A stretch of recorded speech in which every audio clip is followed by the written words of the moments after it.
আপনারা আরজি করের আন্দোলন দেখেছেন, কিভাবে তিলোত্তমার এত আকাশ গগনচুম্বী আন্দোলন কিভাবে ধুলোয় মিশে গিয়েছিল।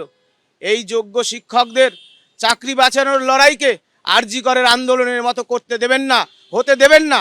আমরা এখানে আছি, আমাদের সাথে রাজনীতির কোনো সম্পর্ক নেই। যদি কেউ আমাদের কালিমালিপ্ত করার চেষ্টা করে সেটা অপচেষ্টা হিসাবেই থাকবে। আমরা নিজেদের চাকরি বাঁচানোর লড়াইটা লড়ছি।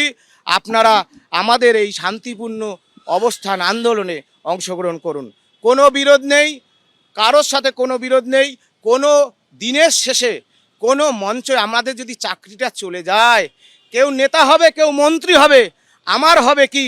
সুতরাং কোনো মঞ্চ, কোনো কোনো রাজনীতি এইসব না করে আমরা একসাথে পথ চলি, এই আহ্বান আমি সকলকে রাখছি। আশা করি সমস্ত যোগ্য শিক্ষক যারা, শিক্ষাকর্মী যারা রয়েছেন, সকলেই আজকের এই অবস্থানে অংশগ্রহণ করবেন।